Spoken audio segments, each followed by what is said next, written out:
Parce qu'ils sont en train de faire d'excellentes modélisations. Dites-nous si le Sénégal a atteint maintenant son pic de contamination ou pas. Je ne peux pas le dire tout de suite et maintenant.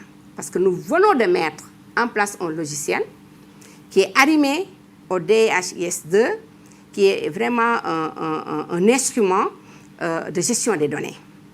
À l'heure où je vous parle, il y a des formations qui se font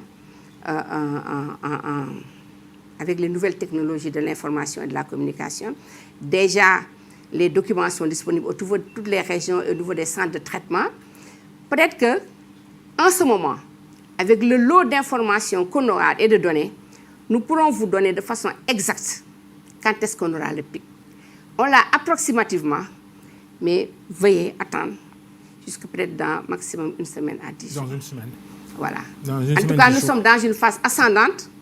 On souhaite atteindre le pic, parce que comme vous le savez, quand on est dans un pic, ce qu'il faut après, vraiment, c'est une descente. Et on aimerait bien que cette descente également soit bien maîtrisée. Alors, vous êtes dans les calculs, vous dites que vous n'êtes pas dans de l'approximation. Le Sénégal va avoir approximativement combien de cas de coronavirus? Je dis, s'il n'y avait pas ces mesures de contingence, on allait être sur 2 millions. Mais Dieu merci, comme je vous l'ai dit, il y a non seulement la multisectoralité, mais vous avez la grande décision. Donc c'est cet engagement au niveau de la haute autorité de l'État qui fait qu'aujourd'hui, tout ce que le Comité national de gestion des épidémies avait proposé, je dis c'était des propositions, des recommandations, ça a été accepté. Donc c'est pourquoi on a dû fermer les frontières, aussi bien maritimes, aériennes que terrestres. C'est pour cela qu'aujourd'hui il y a eu l'état d'urgence, c'est pourquoi il y a eu le couvre-feu. Et tout cela, en réalité, c'est pour juste réduire au maximum la contamination. Je vous dis encore une fois, c'est un agent pathogène qu'on ne connaît pas. On connaît le coronavirus. Parce que tous les lundis, aujourd'hui, dans nos différents sites sentinelles, nous faisons ce qu'on appelle la surveillance sentinelle de certaines pathologies. Nous les cherchons. Il y a des fièvres hémorragiques. Nous cherchons également le coronavirus et d'autres choses. Et il nous est arrivé de trouver des coronavirus, mais encore une fois, non endémiques. C'est-à-dire qui ne développent des coronavirus endémiques, non épidémiques. C'est-à-dire qui ne développent pas des épidémies. Vous pouvez avoir aujourd'hui une grippe. Au bout de 5 jours, c'est parti. Ce qui est sûr et certain, ici dans votre entourage, vous avez dû avoir quelques cas de grippe, ce qu'on appelle la grippe saisonnière. Mais votre confrère, le docteur Pape Moussa Thior, ancien coordinateur du programme anti-paludisme du Sénégal, il a vigoureusement contesté votre stratégie contre le Covid-19. Il estime que la démarche elle est exagérée, puisque toutes ces restrictions décidées n'étaient pas nécessaires à son avis. Il ajoute qu'il fallait plutôt laisser le virus circuler chez tout le monde pour construire un système d'immunité chez les Sénégalais. Que répondez-vous? Merci pour cette question. Cette stratégie, nous l'utilisons de temps en temps dans des pathologies comme la rougeole, quand il y a l'immunité de groupe, parce qu'il y a déjà un vaccin. Nous ne voulons pas trop débattre sur ces stratégies. C'est une stratégie parmi tant d'autres. Et vous, en tant que journaliste, vous avez dû voir que certains pays l'ont utilisée, mais très vite, qu'ils sont encore allés en retrait dans les maisons. La pratique, elle existe dans les politiques de santé publique. Elle existe dans le système de santé publique. Mais pour ce cas de coronavirus, pour lequel également certaines caractéristiques ne sont pas encore connues, restent encore inconnues, qui est en train de faire des ravages sur le plan mondial, c'est pourquoi on l'appelle pandémie, qui n'a pas encore de vaccin. Et il est extrêmement difficile aujourd'hui de faire des vaccins. Il l'a bien dit, parce qu'il dit que le vaccin, en fait, c'est un virus qu'on a atténué. C'est un virus qui était vivant, qu'on a atténué. Mais on n'a pas encore de vaccin. Il y a également un autre fait. Hier, j'étais avec l'ensemble des cliniciens au niveau des centres de traitement. Mais qu'est-ce qui se passe? Monsieur Fall, nous avons des cas de recontamination. C'est-à-dire des patients qui étaient déjà guéris, déclarés guéris, mais qui sont revenus. Et aujourd'hui... Vous en avez combien? Je n'ai pas le chiffre exact, à peu près peut-être 4 ou 5. En tout cas, on connaissait le cas de Ziguinchor, du Cap Skirring. Il y avait un cas là-bas, oui. Mais encore une fois, je dis que... Il y en a eu d'autres, 3 ou 4. Il y en a eu d'autres, mais ce qui est important aujourd'hui, c'est de voir, est-ce que c'est le même virus qui les avait contaminés? Est-ce que c'est beaucoup de questions? Et aujourd'hui, vous avez quand même dans nos facultés de médecine, dans les laboratoires, des chercheurs, avec toute l'expertise qu'il faut, avec en tout cas tout le matériel qu'il faut, et qui sont en train de rechercher. Dans ces cas de situation pareille, plus l'expérience des autres, je vous dis encore une fois, des pays l'ont essayé, c'est une stratégie, mais très vite, qui sont revenus, en tout cas, à leur part de charge. Donc nous, aujourd'hui, je dis que cela ne fait pas encore partie de notre stratégie. Le pays a sa stratégie qui a été étudiée et validée. Maintenant, avec des réajustements. C'est pourquoi nous disons que vous pouvez entendre toute forme de stratégie. Aujourd'hui, en tout cas, je pense que c'est le Japon qui voulait ouvrir des écoles et qui vont revenir. Des remarques du docteur Thior. Je vous dis, comme tout à l'heure avec les syndicalistes, toutes les remarques sont dans ma tête en tant que coordonnateur, mais également dans le staff du Comité national de gestion des épidémies. Tout est là-bas.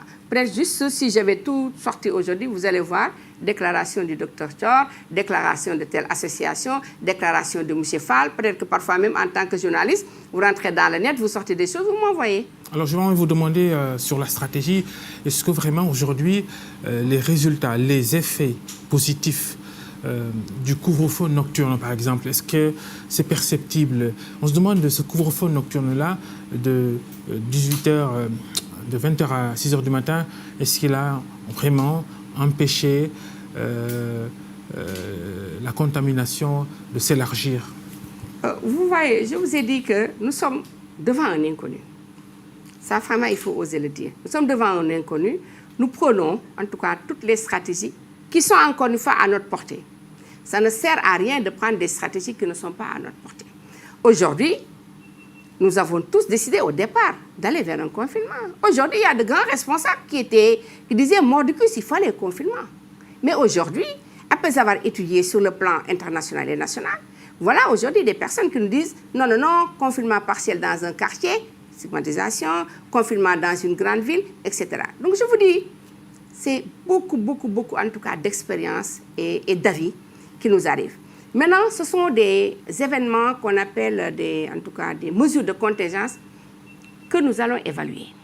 Aujourd'hui, vous m'avez rappelé tout à l'heure que peut-être le 4 mai, c'est peut-être lundi. Lundi, demain, 4 mai. Lundi inclus. Et nous avons la réunion tous les lundis de midi à 14h. Nous avions en ordre du jour cette évaluation. Nous avions en ordre du jour également la reprise des enseignements. Il y a aujourd'hui, en tout cas sur le plan de l'agriculture, certaines préparations avant l'hivernage. Vous savez, il y a beaucoup de campagnes qui doivent se faire. Et tous ces sectoriels aujourd'hui nous ont en tout cas déposé au niveau, du comité. On attend l'issue de votre réunion de ce lundi voilà. en tant que comme présidente du Comité national de gestion. Ce sont des réunions vraiment d'une grande importance parce que nous-mêmes nous apprenons beaucoup. Parce que demain, 4 mai, c'est la fin de l'état d'urgence qui est en cours. On attend de voir ce que le chef de l'État va décider. Il se base sur les recommandations que vous lui faites. Quelles sont les recommandations que vous allez lui faire la levée partielle ou totale de cet état d'urgence? Permettez-nous quand même de profiter du week-end, non? Parce que je pense que tous les grands acteurs autour de ce comité, aujourd'hui, sont en tout cas dans une grande réflexion. Vous pouvez nous en dire un peu? C'est juste des recommandations qu'on va donner, parce que vous savez également, un pays ne peut pas se tenir sur un comité. Donc la grande autorité également a d'autres avis qui vont venir de part et d'autre. Ça également, vraiment, il faut avoir la modestie de le dire ici. Alors, c'est vous, de façon, qui donnez les recommandations sanitaires. Oui, sanitaire. Au chef sanitaire, ça ne veut pas dire tout à fait hôpital, médical, non. Sanitaire, c'est S avec majuscule, c'est tout ce qui est lié à la santé. Donc humaine, animale, environnementale. Et c'est vous qui avez assuré au chef de l'État que les enseignements peuvent reprendre le 2 juin pour les élèves qui sont en classe d'examen? Vous savez aujourd'hui que même parmi mes documents ici, vous allez avoir en tout cas une grande réflexion avec plusieurs scénarios. Nous, ce qu'on donne au niveau du comité national, où il y a le point focal éducation, point focal enseignement supérieur, ce sont des avis techniques. Par exemple, aujourd'hui, c'est sûr et certain qu'on demandera à tous les apprenants d'avoir le masque. Également, je rappelle qu'ici, vous m'avez quand même rassuré pour dire que tout a été décontaminé, que vous voulez voir mon masque est là. Voilà, je tenais à le dire. C'est moi qui vous ai demandé de l'enlever. Voilà.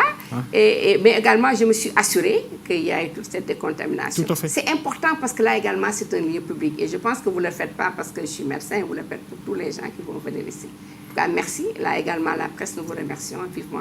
C'est important. C'est pas risqué le 2 juin, la reprise des enseignements dans les écoles? Donc, on a lancé le 2 juin. Mais ce que je veux vous dire, c'est que nous allons donner des recommandations en termes aujourd'hui de port de masque, de distanciation sociale. Mais il faut dire que... Le fait d'y aller déjà, le fait que les enfants aillent retourner à l'école comme ça. Mais je vous dis, qui vous dit que l'épidémie là ne fera pas 1 an? Quand vous rentrez dans la littérature, dans les archives, dans les siècles passés, on a eu des épidémies qui ont fait 1 an, 1 an et demi. Ce qu'il faut aujourd'hui, c'est d'aller au-delà de la gestion de la maladie, c'est d'aller de gérer l'épidémie, c'est de pouvoir vivre avec l'épidémie. Parce qu'également, il ne faudrait pas qu'on pousse jusqu'à avoir des impacts négatifs. Ça vous rejoignez un peu la thèse du docteur Thior? Non, je ne dis pas au départ que ce que le docteur Thior a dit, c'est faux. Là également, il faudrait qu'on s'entende. C'est une stratégie, peut-être que l'Angleterre même a utilisé, mais je vous dis aujourd'hui, l'Angleterre est très vite repartie sur ses pas. La chance aujourd'hui du Sénégal et beaucoup de pays africains, l'épidémie n'a pas commencé chez nous. L'épidémie a commencé ailleurs. On va apprendre des expériences et surtout des échecs de stratégie des autres pays. Donc, cette thèse-là, elle peut être valable, mais pas chez nous pour le moment. Je pense que c'est comme ça qu'on peut l'appeler, vraiment pour ne pas y revenir. C'est bon? Ouais. La réouverture des écoles, alors, à partir du 2 juin. Port de masque. Et la réouverture des lieux de culte, les mosquées et les églises? Ça va être la même chose. Tout va être discuté. Encore une fois, je dis discuter. On va avoir approximativement une date pour ça? Je ne vous donnerai pas de date. Parce que cela ne dépendra pas, non pas seulement de moi en tant que coordonnateur, même pas du ministère de la Santé, mais d'un grand groupe. Mais également, une fois, avec l'avis des uns et des autres. Vous avez l'association des chefs religieux. Et c'est important. C'est pourquoi, dès le début, dans la préparation, avant même que le Sénégal n'ait eu à notifier un cas de Covid-19, M. le ministre de la Santé et son staff sont allés au niveau des différents religieux, aussi bien d'obédience musulmane qu'aux d'obédience chrétienne. Monsieur le ministre est allé avec son staff au niveau des notabilités coutumières. C'est important. Monsieur le ministre nous a demandé en tant que service technique de réunir les tradipraticiens, encore je dis, le groupe des tradipraticiens avec lesquels nous travaillons. Parce qu'il faut dire que nous allons ensemble, quand vous allez aujourd'hui au niveau du ministère de la Santé, vous trouvez 2 divisions qui ne s'occupent que de la médecine traditionnelle et particulièrement de la phytothérapie. Aujourd'hui, monsieur le ministre est allé en tout cas auprès de beaucoup de porteurs de voix. Parce que nous avons, sur le plan socio-anthropologique, quand même des choses qui diffèrent des autres pays. Donc, nous connaissons cela en santé publique. C'est pourquoi nous n'allons pas comme ça droit au but. Nous allons avec un grand mouvement d'ensemble parce qu'il ne faut rien oublier. Vous, là, les chargés de la presse, la communication, nous vous avons eu. Nous avons travaillé avec vous, les régions ont travaillé avec vous. C'est extrêmement important. Parce qu'aujourd'hui, peut-être que c'est l'émission qui s'y prête, mais vous connaissez beaucoup de choses sur le coronavirus. Ça, je le sais.